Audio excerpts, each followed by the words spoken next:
Black Friday sales officially are over now, everybody.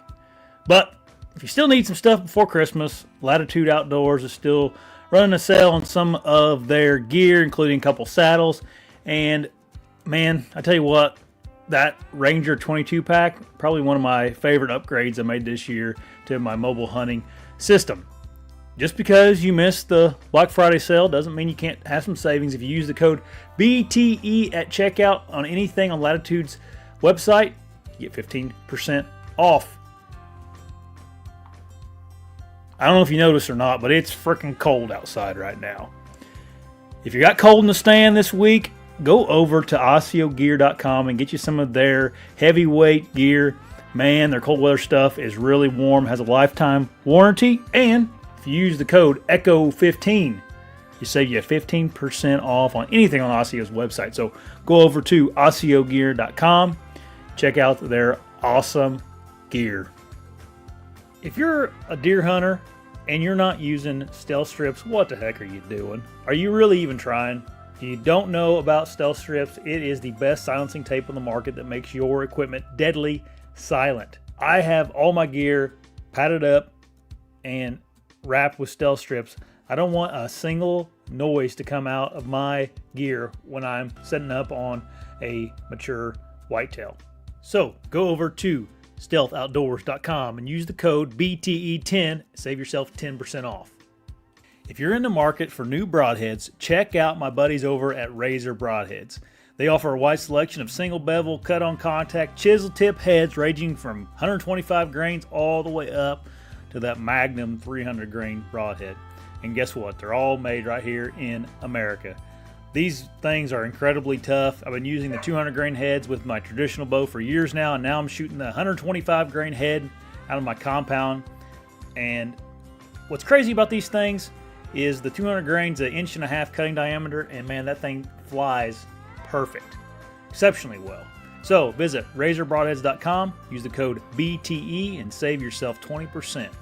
A good way to support this podcast is to support those who support the podcast. So all the info on my partners are in the description of this podcast. Go check them out. What's up, everybody? I was in La La Land, and all of a sudden the ad was over, and I was like, "Oh!" But I made it. Patrick's muted. Stellar start to the show. I got my stuff. I got those pieces off my pack, so I'm ready. Oh, good deal. Yeah, good deal. Oh, what's going on, everybody? It's been a little bit since we've been on here. Yeah, it's been a while. Come to find out, it's pretty hard to do stuff during hunting season whenever you're trying to kill a deer and whatnot. Yeah, or look at them. Yeah. Yeah, on cameras. Oh man, we had a fun weekend though last weekend. Yeah, it was a good time. Should have 2 deer on the ground, but big bucks do what big bucks do. So I know it. That we didn't really talk about that in the video at all. I mean, we just didn't, for whatever reason. I guess we didn't. I didn't put that in there. But you want to? So we were both down in Tennessee hunting. We were both we sat in the same property every time, whether that be at your hunt club. Which man, that set and the hunt club, that was probably my best set of the year. Like as far as I had deer around me the whole entire evening. Yeah. I mean, we jumped one walking in, and then pretty much 30 minutes after I got set up, more deer came in, and they were there. I mean, I saw like 12 deer. There was a nice buck up there the other night when I pulled in the cabin, and like in the middle of the day, and he was just standing there looking at me the whole time. I got out of the truck, started messing with the side by side, getting it off, and he was just in the woods across the road from the cabin. Yeah, there's like right there. You could have shot him from the cabin front steps. Yeah, he's about a probably 100-inch 8-point. Just a little buck. That spot is that's the epitome of like an overlooked spot there, isn't it? I don't know. Oh, 100%. Yeah, everybody goes listen to this, but yeah, everybody goes past it and goes on, and I mean, I can't believe you saw that many does up there. Oh, it was crazy. Yeah, everybody else is struggling to see a deer on the place, and you got 15 does coming out around you. So yeah, it goes to show you like how deer, because that place is pressured. Like there's a lot of folks always around there. It just shows you where deer, like they adapt and find the spot where nobody else is. Yeah. Like that buck I'm hunting up there. Man, he's a 4-year-old buck. I watched him last year. He's kind of doing the same thing, but somehow last year he escaped everybody. Like nobody even knew that buck was alive except for me. Like I see pictures of most of the deer people, and they'll show me pictures. You got a picture of him? You got a picture of him? Because they know I like to run a lot of cameras. And nobody even asked me about that deer. So he's still alive this year, and he's I'd say he's right around 140 this year. 4.5-year-old deer. So Yeah, but he's just in a little area. He's in a little area, just kind of forgotten about the spot. Nobody's really hunting. Yeah. And before we went out there that evening, that was the first evening I got down there. I kind of told you I was going to shoot a doe, and I was just like, well, just wait till the end of the hunt and shoot one. Then I got sitting up there thinking, and because my wind was good for most of, unless the deer got behind me, and that's what they all did. I mean, they all came out of the thicket or the bedding, and then they would go in behind me. I mean, there was nowhere else for them to really go. And I had 2 of them come out, and they kind of like paralleled my wind and never got in behind me. There was a scrape right behind me, and they just went on parallel, went across the creek or whatever that is, a slough, and then out of my life.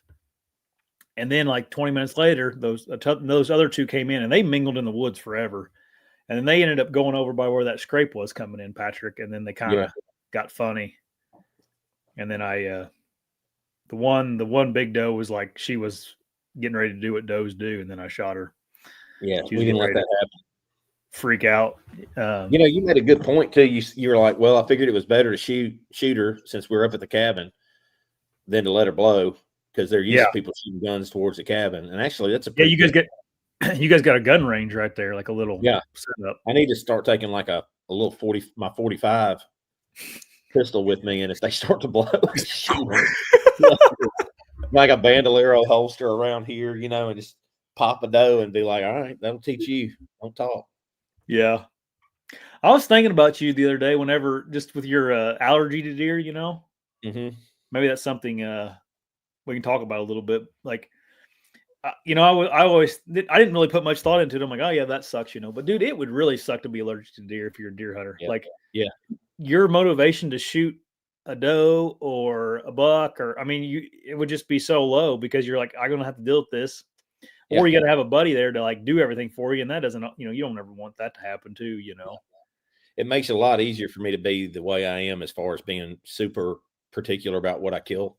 Yeah. Because just shooting deer, there's like a cost that comes with it to me. And it's like my whole face swells up if I touch my face. Now, I still gut my deer if I kill them and do all that stuff. I'm not a little girl about it. But at the same time, if I accidentally touch my face without washing my hands, man, my face just goes nuts. And I see somebody said they've never heard of it. A lot of people said they've never heard of it. I've met one other person that was allergic, and it happens to be John's ex-wife was allergic to him like that.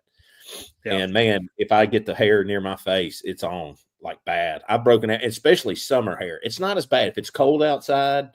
It's a lot less likely. Like my hands might itch a little bit, or like up on my arms where it gets on some of the like more tender skin.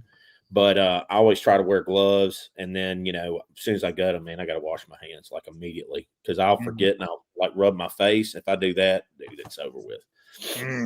It's terrible. I used to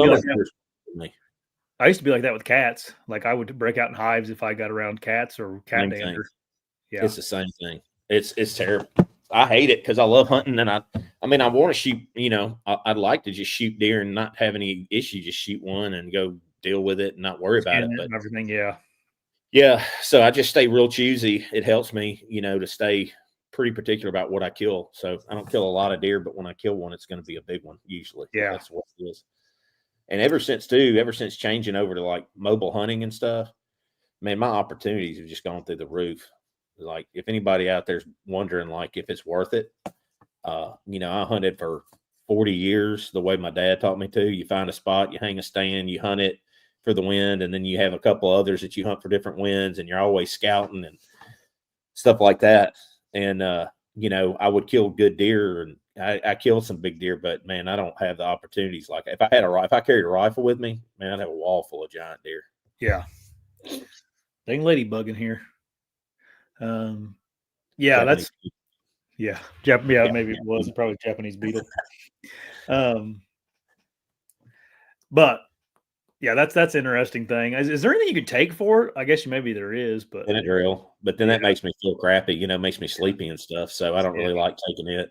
I kind of just, I don't know. I just deal with it. It's not like I said, I don't shoot a lot of deer, so I really just only have to worry about it if I see a big one. And yeah, unfortunately, that's not like every hunt. Like I get allergic every hunt to shoot big deer. yeah. Right. There's like some sacrifices you could make.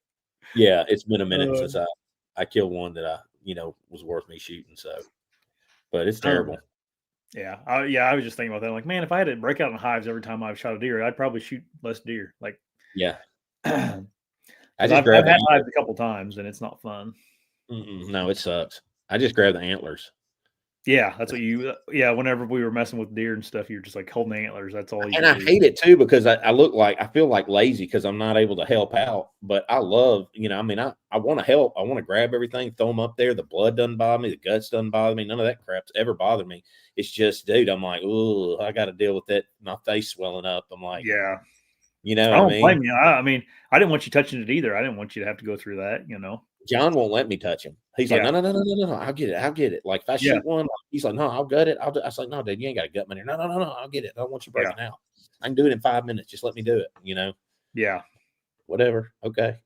yeah. He's with you, but he ain't with me ever. So it's, I always do it. But John's always just the way he's always real considerate of people anyway. yeah, he is. I could see him being that way. Yeah, he won't let me. Like we killed a deer and he wouldn't even let me touch it. He's like, no, I'll throw it up there. I was like, dude, I can touch it. I just got to wash my hands. And like Yeah. immediately after I'm done, like even my backs of my hands will break out a little bit, Mm. and start itching and stuff like that. But it's just part of it. I love hunting. I love being out there and I like the challenge. That's why I think that's why I kind of target specific deer and try to figure them out and kill them, which, I've done it a few times, but I'm getting better at it, but I'm not really just to where I can say that I'm deadly with it. I think that's a hard thing for anyone to do. I could, probably just hunt and have a lot more fun and just shoot deer, but then I'd have to break out and take Benadryl. Yeah. Or be bothering your buddies all the time, Yeah. I'll just call you and have you drive 6 hours down Yeah. here. Yeah. I'll Oh, sit over it so coyotes don't eat it.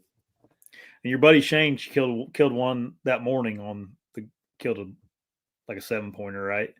Yeah. He killed a 7-point, giant 7-point. And he That's not what I heard when I was down there.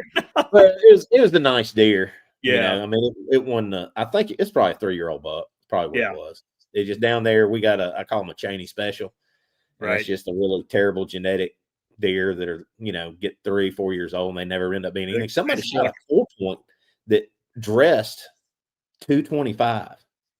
That's a giant buck down there. Yep. Yeah. That's a big deer. That river bottom will have some big deer. He's probably a 5-year-old buck. Said he was just humongous bodied, but had like a 4-point rack, like a yearling. Hmm. Like that's what I'm talking about. That's a Cheney special. It's And then you guys got to pay a fine if you shoot one like that, right? A kid killed it. Kids can kill anything they want. Oh, okay. It was kids' first deer. So.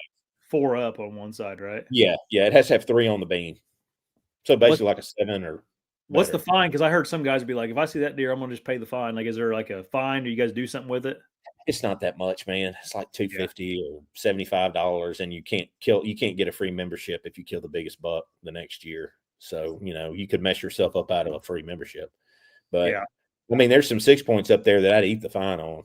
I've seen some 6-points. I mean, dude killed a 6-point that scored 128. Woo. I mean, I scored it. It was 128. It's big. Biggest deer he ever killed, and he got chewed out for it. And I was like, man, Yeah, I feel he like lied. He kind of lied about it, and you don't lie to Mr. Ray. Oh, okay. Well, He'd have just said, I knew it was a 6-point, and it was the biggest deer ever shot. I'm sorry, I'll pay the fine. He might have got a little talking to, but he tried to lie and say, no, I thought it was a 7. And, he's like, man, that ain't no 7. It's a clean, smooth 6-point. But it was giant. I mean, it was 19 inches wide, 25, 26-inch beams, and tall G2s and tall brow tines and 5-inch bases. I mean, it was a big deer. Yeah, I'd have shot it. Yeah. I'd have probably shot it. It was a 4-year-old deer. I had pictures of it and stuff. It was like a 4-year-old deer. I know this isn't fair, probably, or maybe it is fair, but like, I think clubs like that, I think there should be a board of like 3 or 4 members that makes a decision on if you can pay the fine or not. Because, like, you know what I mean? Like, they Yeah. should designate like the 4 oldest members or the most experienced. I don't know how you would do it, but be like, it has to. If you shoot one, they have to go through like, if it's a 2-year-old, that's a 6 point, and Yeah. so be it. But if it's like a 7-year-old buck that just has horrible genetics, then it's like, Yeah, I agree because we got a lot of them. I mean, I've got a 6 point that probably won't score 50, and I have pictures of him for 4 years. And last year he was bigger than he is this year rack wise, but he's got little bitty. His rack went down, and yeah, he might be 6 years old because I got like a reminder of a video I posted a few years ago when he was just a 6 point. But he had the same rack. He's goes out. He's wide. He's wider than average, taller than average. He's definitely not a yearling deer. Heavier than a yearling, but he was a 6, and then he was a 7 for 2 years, and now he's back to being a 6 again. He's doing the same thing. He's in the same scrape. It's him. He's just bigger bodied now. yeah. So just has crap genetics. Cheney special. Cheney special. Yep. That just is what it is down there on that river bottom, huh? Yeah, there's a lot of that bad genetic down there, but there's some good genes too. I mean, we kill some good. Unfortunately they kill a lot of good Young deer. 9s and 8s and 10s that are 2 years old that need 1 more year, 2 more years, and they could be really something special. But that's just everybody's got to hunt their own hunt. Yeah, right. I'm not telling them how to do it. Right. So there was that. We killed that doe. I killed that doe right off the bat. And then the next morning's the hunt we were real excited for.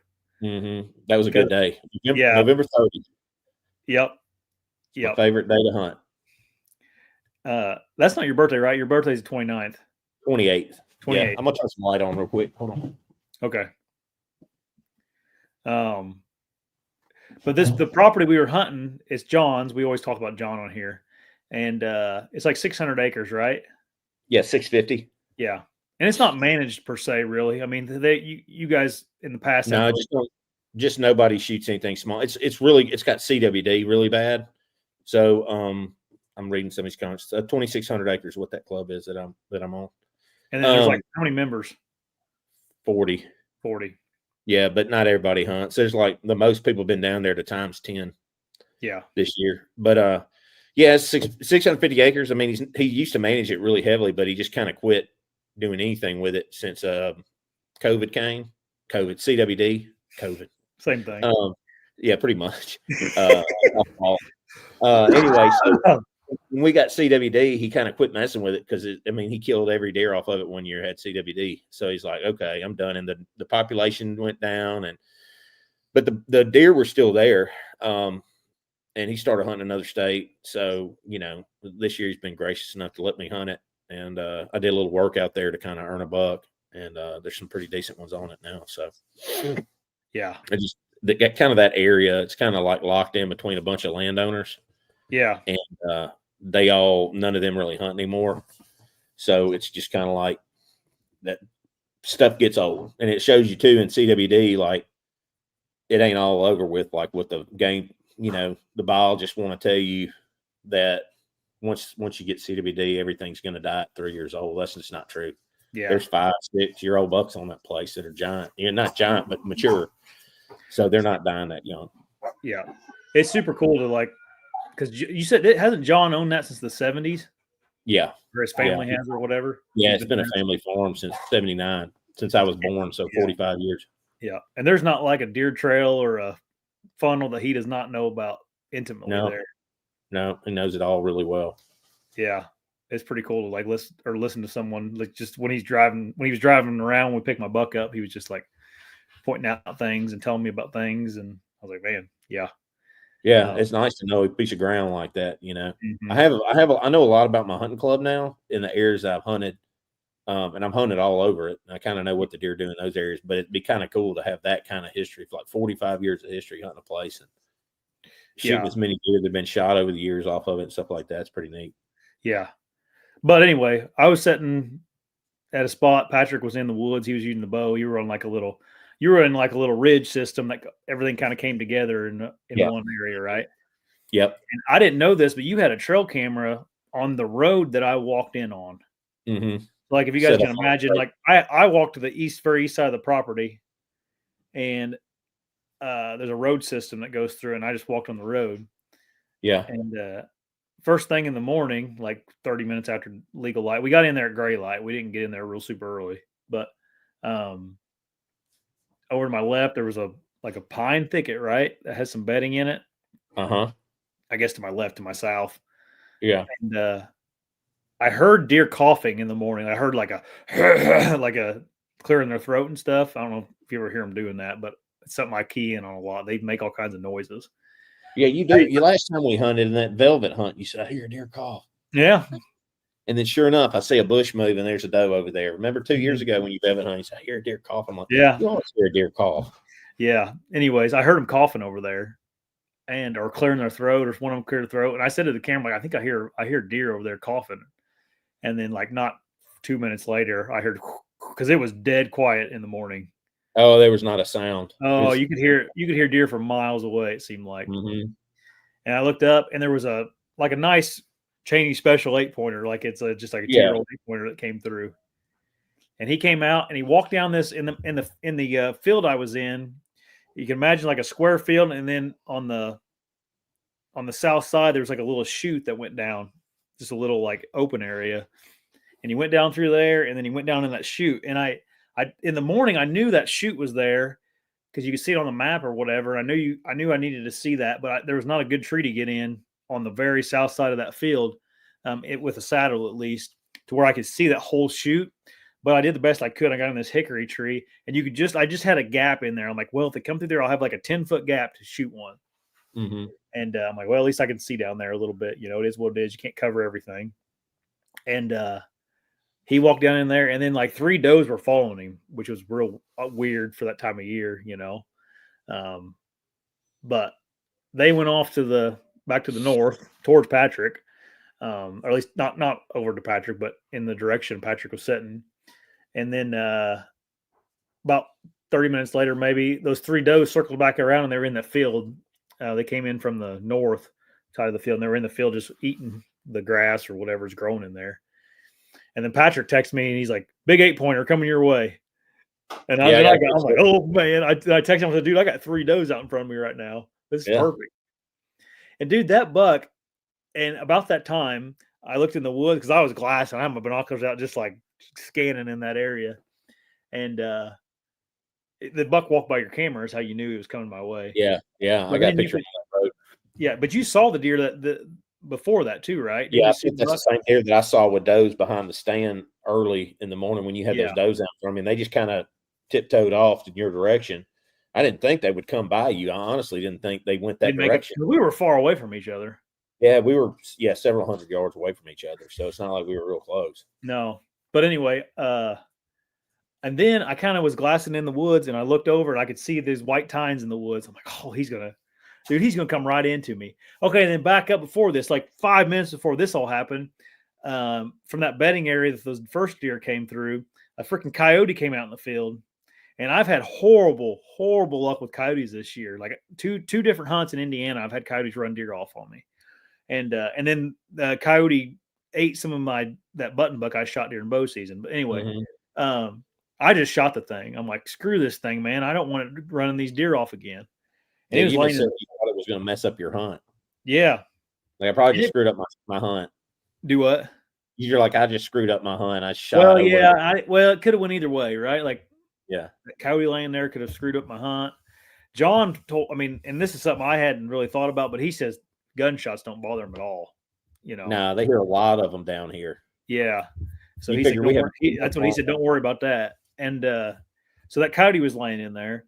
So then 5 minutes later, those does come out in the field, and then 5 minutes after that, there's that big 8-pointer in the woods. For some reason, again, that buck would not come out in that field. Maybe not for some reason. It's probably because it's an older buck, whatever.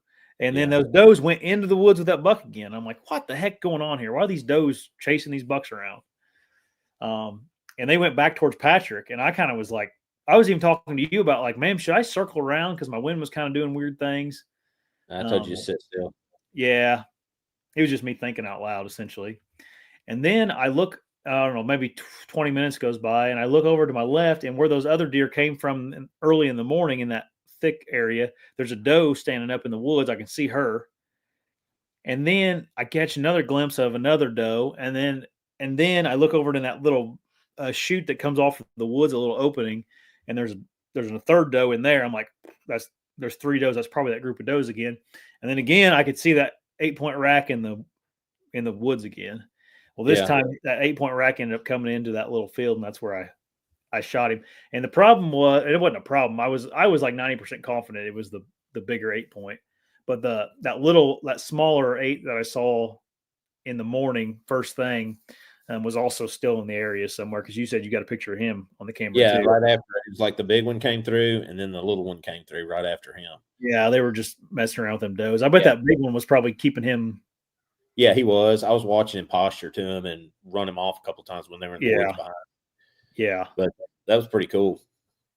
I can't believe they pulled up by you. That's wild. Like, yeah, I know. They were going to go over there, and they went right over there. I mean, as soon as I got that picture, I was like, "Oh, he's going that way."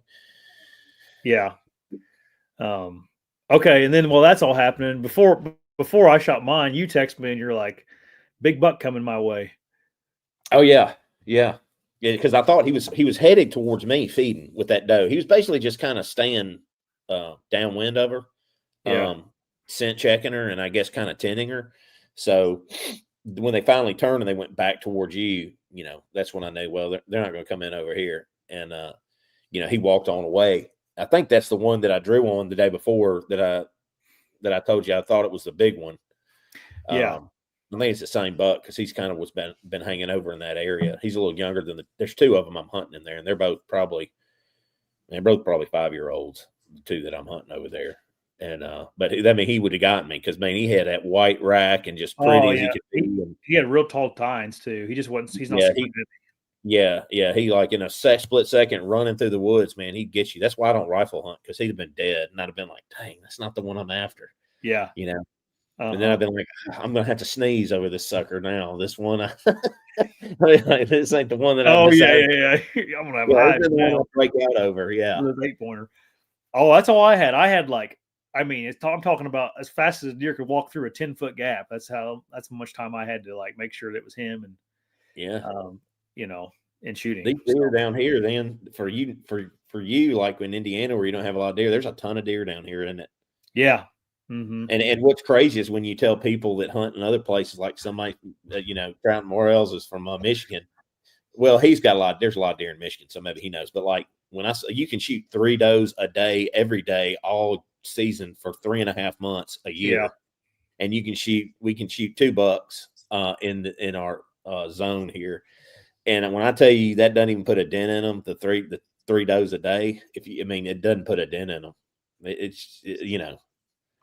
There's just, we have tons of deer, and that's why there's a lot of people that keep crying, going, oh, if we were just a 1-buck state, then I'd see bigger deer. Yet they're shooting smaller deer, and it's like, I think to myself, like, okay, well, everybody has a right, hunt your hunt, but if you're wanting to kill bigger deer, quit shooting smaller deer, because they're definitely not going to be bigger. But they gripe and they think, well, if we just had a 1-buck state, you don't have to do a 1-buck state down here, because we have plenty of deer to support shooting 2 bucks a year. And if you're worried about it, like John, he just on his property, it's $1 per person, right? That's kind of how he. Whatever. We're shooting better deer than we're not shooting babies, but you just get $1, so you make sure that that's what you want, So that's why I'm choosy. Another reason why I'd be choosy is because I only get 1. If I shoot 1, I don't want to. I'm not really on John's property that he lets you hunt. Yeah, you can shoot 2 if you want, but that's a really good point. Is everybody in their state abides by these rules, and they feel like whatever the rule is in my state's how I am, and it's like, well, you can kind of do your own thing, Yeah, it's your property. If you're hunting a big enough section of property, and a lot of people, if you just want to go out there in a weekend guy and shoot a nice buck every year, that's your prerogative to go for it. But if you're wanting to kill bigger deer, you got to hunt bigger deer. You can't kill bigger deer if you're hunting small deer. You know what I mean? You're not going to kill a lot of deer hunting mature deer. I don't shoot a lot of deer. I get a lot of encounters with bigger deer, and they've been more and more now, like I said, since I've been mobile for the last 4 or 5 years. But, they didn't always work out, especially when you bow hunt. Now, if I was gun hunting, I'd probably make a lot of mistakes because it's easy to, man. I shoot a lot of deer that I'll go, God, that's not as big as I thought it was, and that's why I only archery hunt, because I don't judge them really well far out. I got to have them. One, I like to know the deer from a camera picture, and then two, I like to see them really close and get to look at them for a minute so I can say, okay, yeah, that's one I want to take. Mm-hmm. And so, that's another thing. But if you want to shoot and hunt mature bucks, you're not going to see a lot of deer. I mean, you just got to chalk it up, unless you got an incredible place where you can see multiple big deer. Because you think about it, like if you're bow hunting, it's going to be even harder. So I'm bow hunting. In 2020, I killed 2 really big deer. I killed the big one upstairs that I got, and a 143-inch 8-point. I hadn't shot a deer since 2020. Dang it, Tucker. No, yeah. I'm just joking. It's all right. Yeah. So like since 2020, I haven't shot a deer. I've had opportunities at them, but I haven't shot anything. Right. So you just kind of got to suck it up. And a lot of people aren't willing to make that sacrifice to eat a tag, Mm-hmm. That's what you got to do. Like the hunt that I'm going on this weekend, I had a buddy of mine I was talking to today. He says, man, if you see something 130, you're going to shoot him. Like, no, I'm not going to shoot a 130 down there. I've waited 14 years to hunt this place. If I'm shooting 150 or above is my plan. And if I don't shoot a deer, it is what it is. It's not a bonus deer, so it counts towards my statewide bag. So for me, it just doesn't make sense for me to shoot a deer I'm not happy with. Yeah, I mean, I got 8 or 9 130s that I've shot over the years, and in the 130 to 140 range in my game room up there. For me, I want to shoot something really, either something that's basically mature. I'm not going to say I wouldn't shoot a 130, because if like a 136 point came through and he meets the criteria for this place, 100%. But, I don't want to wait 14 years to hunt a place and shoot a deer that I could pretty easily kill every year. I mean, I have a shot at a 120 or 130 every year. I just, it's not. It's not what you're after. Yeah. And I'm not like some awesome hunter, I'm learning like everybody else is doing. But like if you want to kill bigger deer, you got to make the decision that you want to hunt bigger deer, because they're not even the same animal as a 3-year-old or less. Yeah. You almost killed one that morning though. Yeah. Very close. Yeah, that messed me up. I think I was a little shit when I called you after he walked away, wasn't I? Yeah, you were aggravated at yourself. But no, I mean, I was just frustrated because he wouldn't turn. At the situation, yeah. Yeah. He came right to me. Right to one of your big bucks you're trying to shoot came in to 12 yards. He's a toad. Yeah, 12 yards, full draw, comes right in, and just wouldn't turn and hit my ground scent and ran off. But that's part of it. So you were kind of down, and man, like I was telling you, you're like 2 weird steps away from having like 2 really nice bucks down right now. For one, in Illinois, and they can see this on your Instagram, I think is what you put it on. But yeah, Instagram. Yeah, you're hunting a spot. I mean, you had a giant 4-pointer come by, like a clearly mature 4-point. Like it. Yeah. I don't know how wide you think that deer was. He's probably 24 inches inside. I mean, the thing looks like a freak coming through the woods. Yeah. It just went out and forked. That's all it did. Yeah. I think he was. I mean, you would have shot that deer, right? Yeah, in Tennessee. Yeah, I probably would have shot him just because he's mature. But I'm in Illinois. Crazy. Yeah, in Illinois. Yeah, if he was legal on that place. But yeah, there's a bigger one I'm after up there. So because my tag's limited, I probably would not have. Yeah. But it would have been very tempting, especially like on a last day, because he was mature. I mean, man, those deer are so run down in Illinois right now. And I think it's because of the hot weather, but he's a 4-year-old buck. But God, his belly is so sunk in. And I've got another buck. I showed you the picture of him. He's got a wound on his back from a arrow that went through. You can see it. He must have been shot on the ground, because it's like straight horizontal. Oh yeah. Back. Yeah. So he had to be shot on the ground, or in those mine hills where we're at. Maybe he could have been up almost level with someone that's in a stand because of the way they roll. And so I got a picture of him this year, and he was probably last year. He's a fat 3.5-year-old. This year he is a run down 4-year-old, and I mean his waist is like a 2-year-old buck, but his chest is real, deep. Yeah.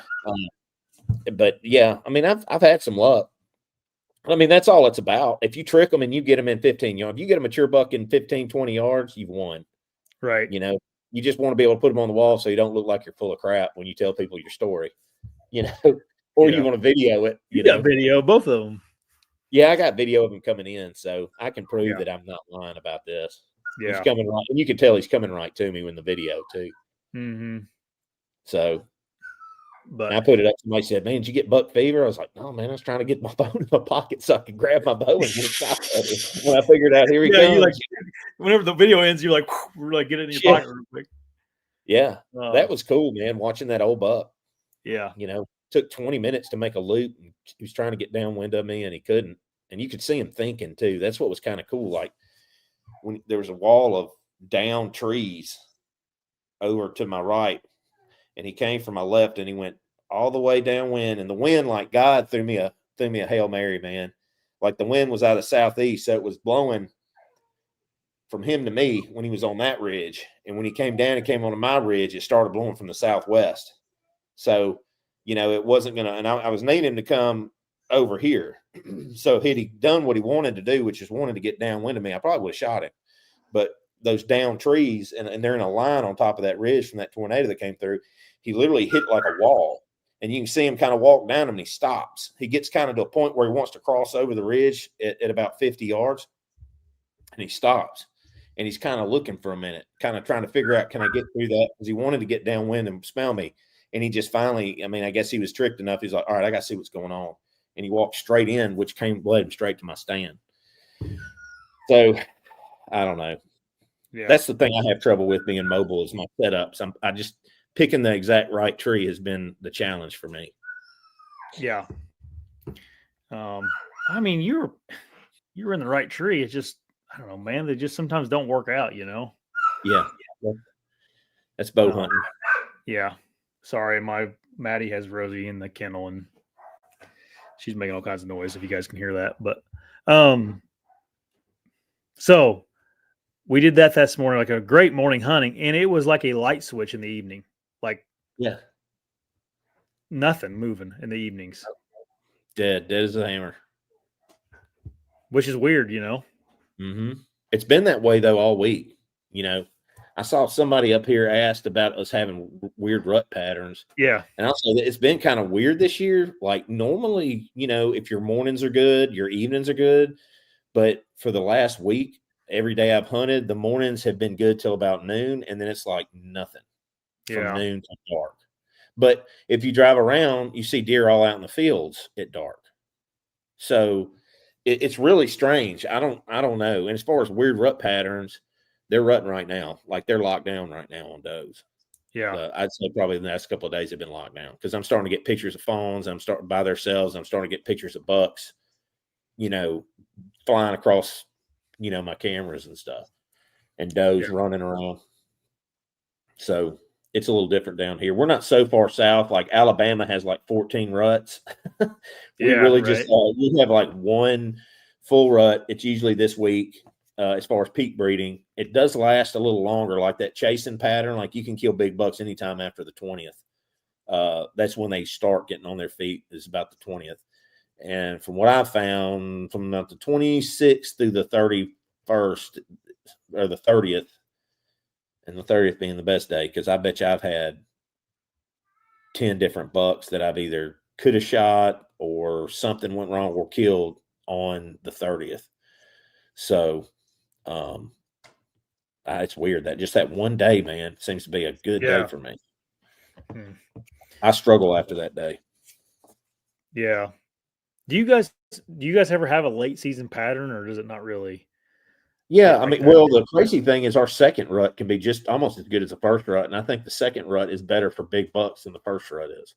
Yeah, because they're worn down. The fawns, I guess they like those little fawns when they start coming in because the fawns are kind of stupid and they're running. You know, fawns will run crazy, like they don't know the deal and they are scared. You know, you got this big giant buck trying to breed you and you're freaking out. You're 6 months old and you're freaking out versus a doe who's been through it 2-3 years in a row, you know? Yeah.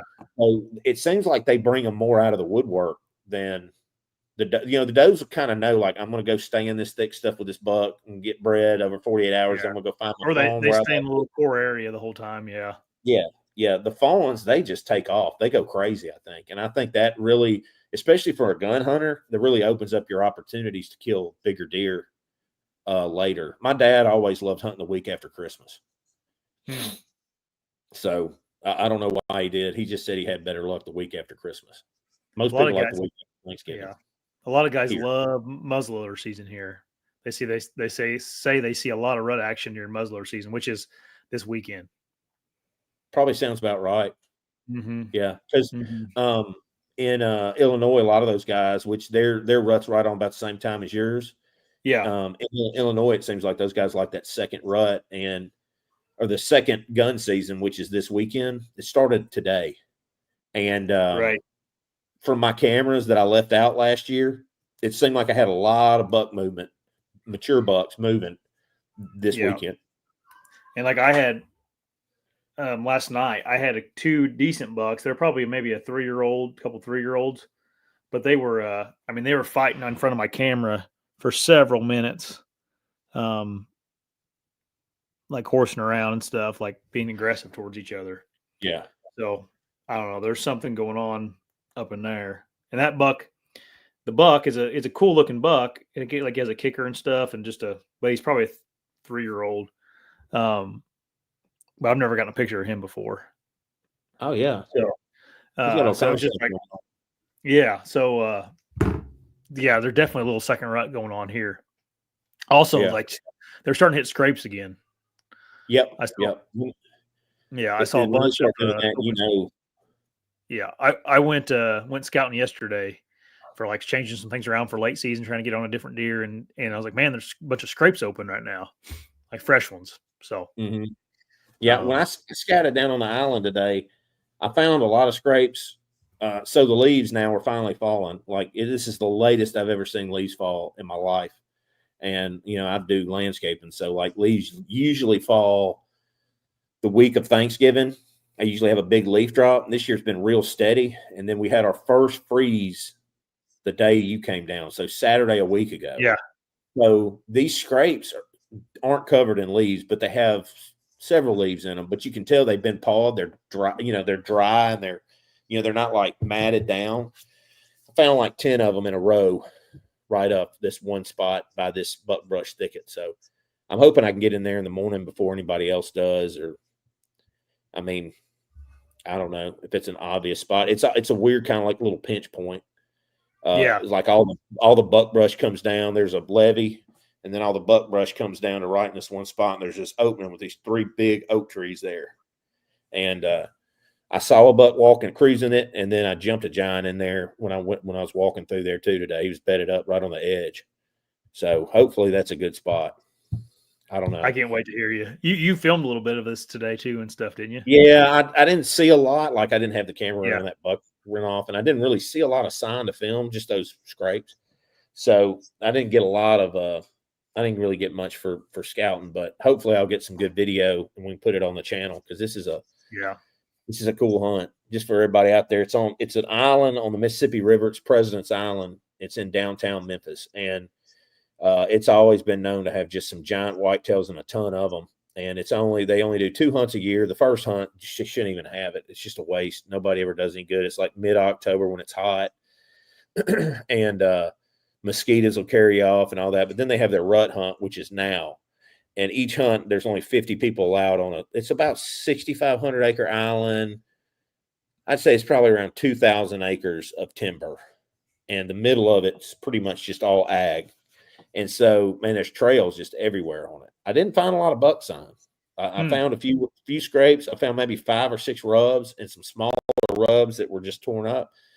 But I didn't find just a ton. So I don't know if I'm in the right spot or not, but I ran into a guy down there, and he was real nice, and we were talking because he kind of went into the same area that I'd come out of, and then ended up going back over there because one of the other spots I was looking at was covered up with people.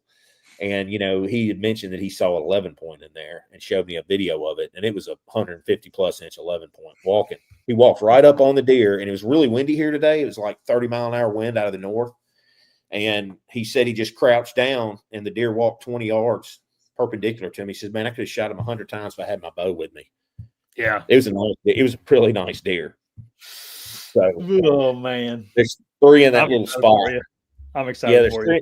there's 3 in that spot. There'll probably be like 18 hunters in that spot in the morning. So He's probably told everybody that he knows about that spot. maybe.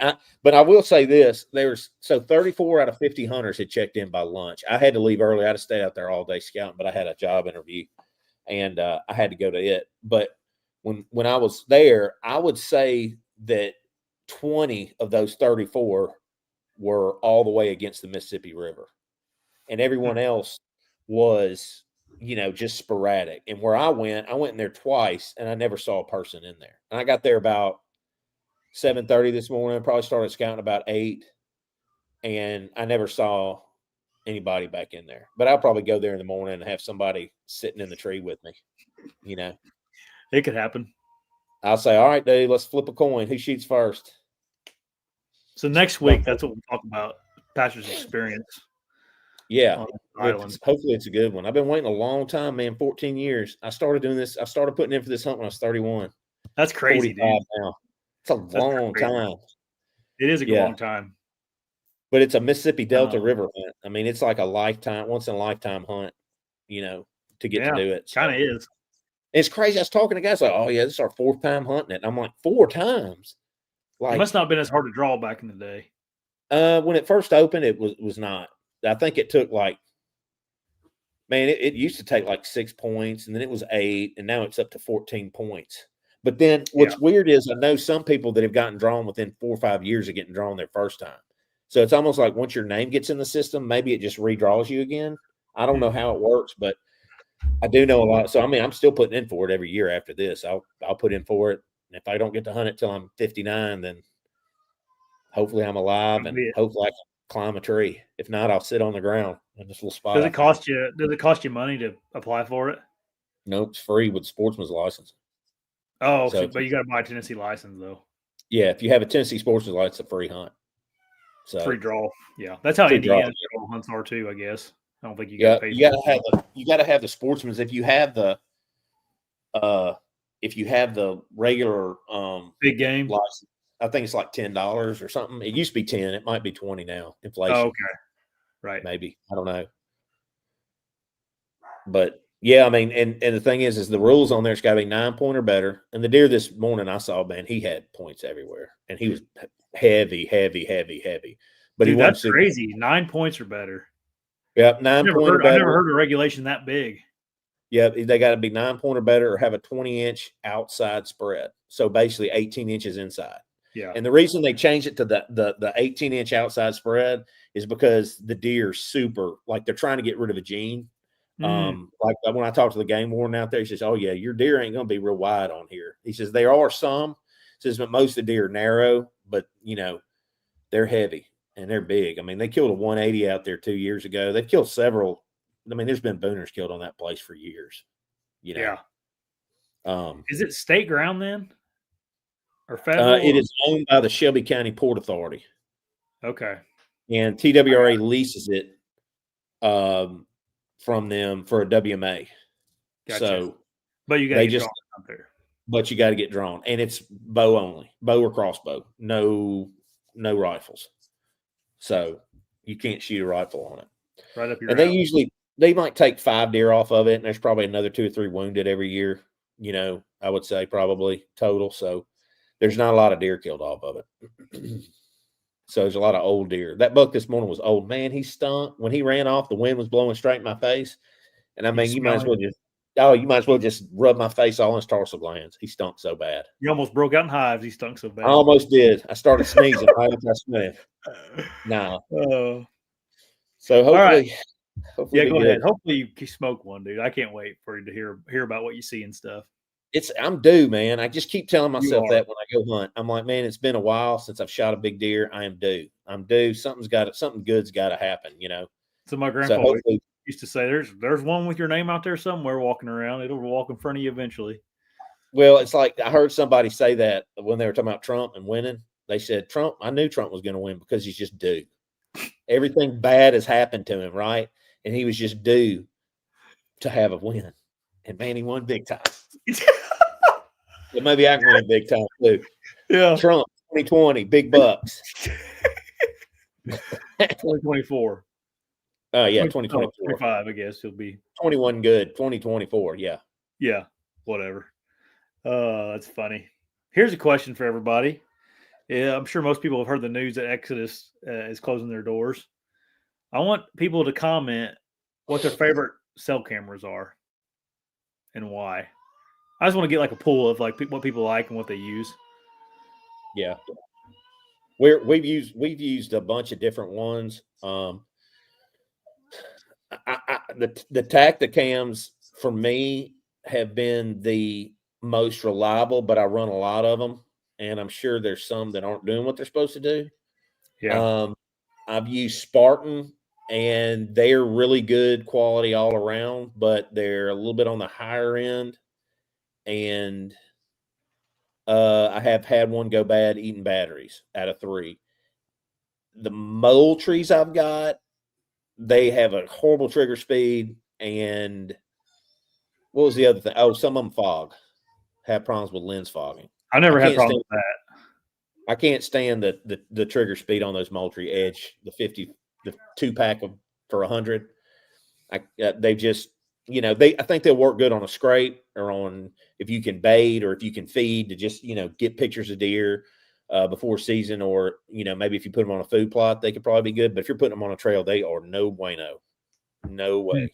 You're going to get all kinds of stuff. It seems like you can't. You always have like give and take. Like the Moultrie's picture quality is really good. It's really good. And Tacticam sucks.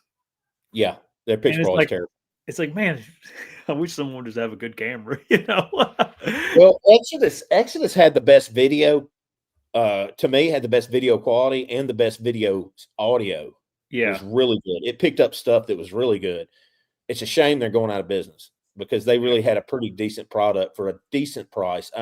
They still needed to get down more in that X Pro price range, I think, for a camera. But them being a smaller company, they just probably couldn't afford to do it, so they had to charge a little more for and I'm talking about the Rival. That's the only one I used. Yeah, but I've heard about that Blackgate. I don't know much about them, but I've heard Blackgate. We've also heard some really good things about Stealth Cam this weekend when we were talking to a couple guys. Yeah, and the pictures were good too. The videos were really excellent too. The videos and pictures were really good off those. I think everybody's going to have different opinions, but yeah, it'd be interesting to hear what people have to say. I'm not here to argue about any of them because I don't, all of them are have their pluses and minuses, but I just wanted to get people's feedback on it because you never know. I mean, I don't know. I just want to catch and see everything that walks in front of it. Yeah, that's it. Send a good clear picture. Good clear picture or video, and I want to be able to, and I want to make sure it takes the video. I don't like getting the rear end of a deer, or when I walk in front of it, doesn't even take my picture. Like I had that issue with Moultrie. Like I'd walk in front of it, no picture. And I'm thinking, how many deer walking in front of this thing I don't get a picture of? Like it's the whole purpose in paying for the plan and the camera is to get pictures of everything that walks in front of it. The Tacticam there is a setting on Moultrie to where it will only send you pictures of deer. Yeah, that's not it. I don't. Well, it's got a detection where it tags a buck or tags a doe. Mine has a thing where you can set it to where it won't send it to you unless it tags that thing. Oh yeah, no, because this one sends me save the battery. Yeah, no, this one sends me pictures of everything, so it's not that. Gotcha. Yeah, but I don't know. I'd be interested to see what everybody says. Me too. I want that Stealth 360. I've heard good and bad on it. What was that one? The Deceptor. The Stealth Cam Deceptor. Everybody, the guy at the cabin was really praising that camera. Yeah, I've heard crap things about Stealth Cam too, though. Like everybody has problems with all of it. It seems like at one point in time. Devin said he's used 12 companies and he likes those Blackgates. All right. Guys, go over to Blackgate Cell Cam Company. Use code BTE. There you go. Off Blackgate. No, I think I'm good on that end of things. But it just comes to a price point too. It's like, I know. I did talk to a guy up in Illinois, and he was telling me that he's like, man, on the public that I hunt up there. He's from there. He says, man, I used to have people with my SD cards. They take the card out, they delete the buck pictures, they'd steal my cameras. He said, when I went to the cell cams, he said people stopped messing with my cameras at all. Yeah. And so I guess for what you're worrying about somebody stealing your camera, unless they just want to take it down because they don't want you in the area because you might be hunting where they like to hunt. Yeah. Then you get their picture. I think people are a lot less likely to mess with a cellular camera than they are a. Oh, yeah, for sure. We were looking at the Reconyx. The Reconyx made, because we were talking about essentially what happened with X's is China screwed them over. I mean, it was a series of horrible things that happened to them via manufacturing in China. And we're like, man, it'd be nice just to have a made in America one. Well, there is one, and it's $600 a camera. Or the Reconyx, made in America? It's $600. Yep. You know, I have one of their old SD cameras. Yeah, dude, that thing is awesome. Yeah, like, I know. Dude, the pictures are, and this is like a 15-year-old Reconyx. Yeah, the pictures are ridiculous. It takes snap. I mean, it looks like a little, like, you know, when they people used to scribble for cartoons and they used to flip the pages. You might be too young for that, but back in the day, I remember that. Yeah, it like looks like that. Like as you go through the pictures, it's catching every little move. It's crazy. I don't know what setting that is, but that camera is a great camera. I'm going to look and see. I'm going to see if it's made in America. I think they are. I think that's the reason they're so expensive. Yeah, but gosh, man, who can buy $600 trail cameras? Elon. I think the juries use them. Well, they get them for free. They've been with Reconyx for like 20 years too, though. Yeah. You know, I need to get up Elon and get Elon to make a cell. I know, dude. He would make the best, dude. Maybe once he's done with this Doge thing they got going on, he can start working on trail cameras for us. Yeah, that's what we need. Hey, Elon, make us some trail cameras, dude. You know, I don't know. You would think if it was made in America, they'd have that all over their website, and I don't see that on here. It's probably not. Probably they got to get those chips and stuff from China. I bet you there's not one that's made in America. Probably some that are assembled in America, but probably not made in America. We need I was watching a podcast with a guy that is a military guy, and they were talking about whenever they when it was Israel that bugged those walkie-talkies and blew a bunch of people up. Yeah. They're talking about if China would do that to our phones because they had, they touch every single one of our cell phones. Yeah. It's kind of they could to think about. Yeah, they could. They probably are doing it. We need to start making that. There's probably in my batteries for my made in the USA. It's right here. Sorry, I'm the Reconyx are? Yeah, made in the USA. It's on there. Well, that's why they're $989 a camera. Dude, that's insane. Do they sell any? Crazy. I don't know, man. I don't know. A buddy of mine has one. He has one of them.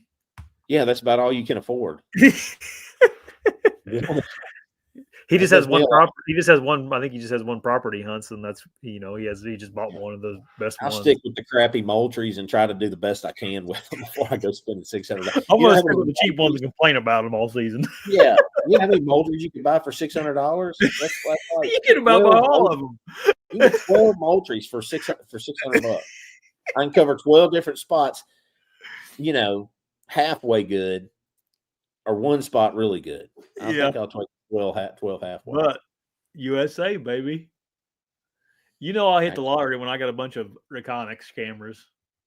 Yeah. If I had that kind of money, I'd probably buy Reconyx. If I had that kind of money, I'd buy you one too. Yeah. Heck yeah, you better. Buy me 5 because I need more than one. Oh, man, that's funny. All right, we've been on here for an hour. I was going to talk about so there were some comments about me and Dan getting back together. I was going to explain that whole thing. So Jeremy wants to quit podcasting. And Dan called me about it, and we kind of worked out a deal where we'll have like me and Dan host a show on here a week, and then the next week it's going to be on the Beast channel. So we're just going to rotate back and forth.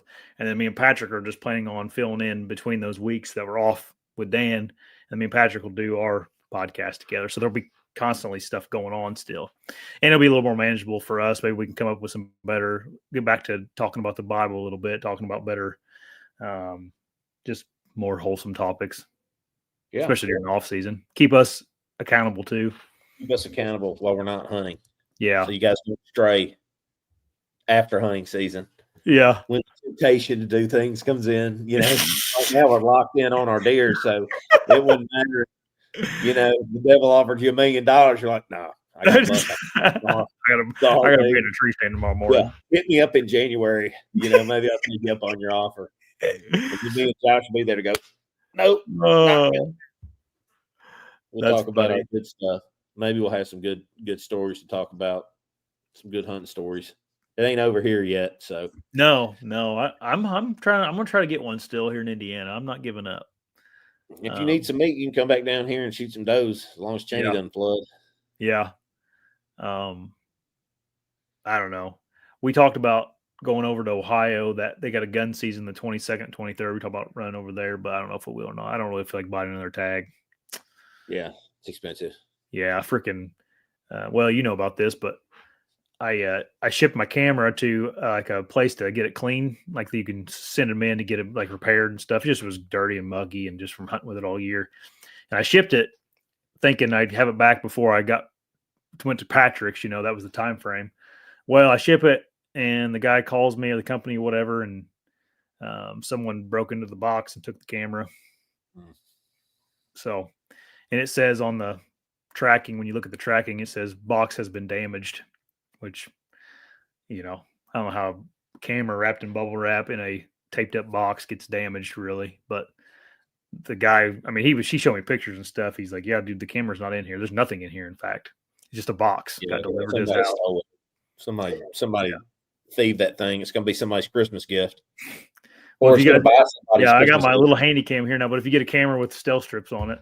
But anyway, so I'm dealing with that. But the freaking post office, dude, I'm not going to get my insurance. I guarantee I won't, because so the guy's like, man, what should we do? Because he was trying to help me. And I'm like, all right, I'm going to file a claim. So I filed a claim.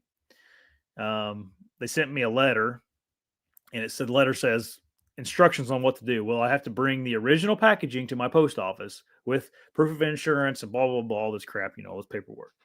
And they said, if this is not complete within 2 weeks, your claim can be denied. I'm like, okay. Well, I don't have the original packaging. I freaking shipped it to someone. Yeah. How does that work? Yeah. Well, he said, well, he's like, give me the paper. I'll take it into my post office and maybe it'll get going. And so I sent him the paper. Nope. They said, no, the whoever shipped it has to bring the packaging in, and whoever filed the claim has to bring the packaging in. So which I probably should have had him file the claim, looking back at it, but I didn't. And so yeah, he ships the box. He's going to ship the empty box back to me, so I can take it to my post office. January 20th, all that'll change. Oh yeah, the Biden administration and this post. When Doge takes it in, just take it up with the head of Doge, Elon or Vivek, and we'll get your camera and then some.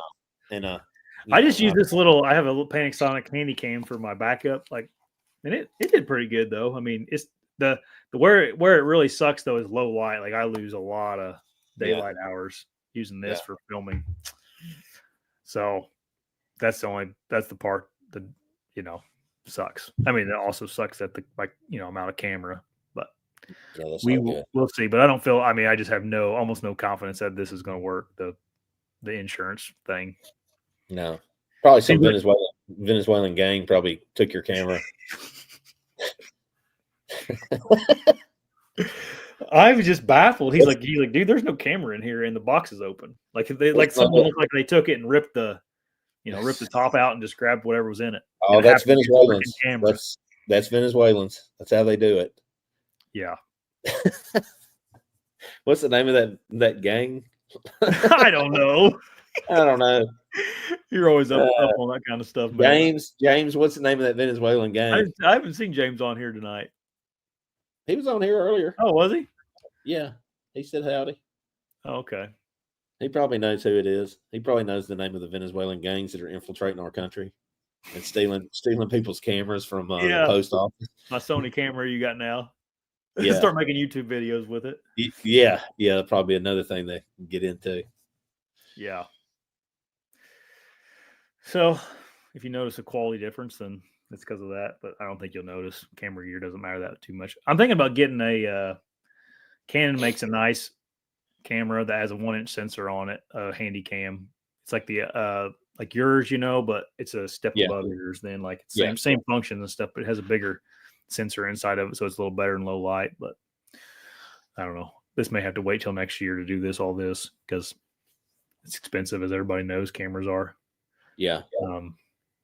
But anyway, I think that's all I was going to talk about tonight. Sounds good. Hopefully I'll have something to talk about. Yeah.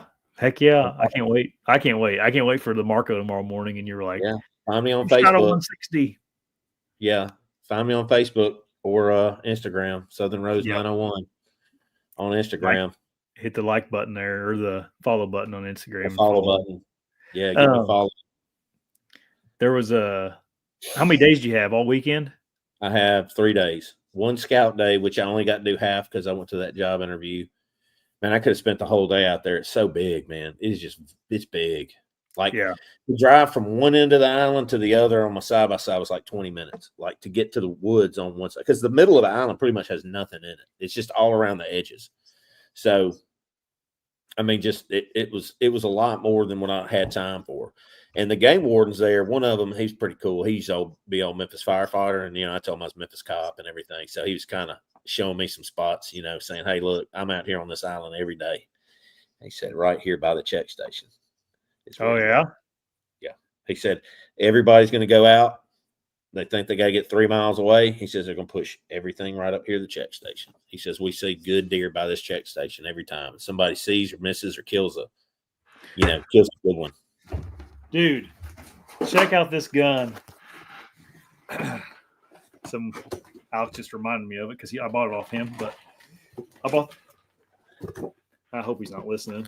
Maddie, if Huck's listening right now, turn the thing off. But I got Huck a Christmas gift. Well, you got to give him a minute.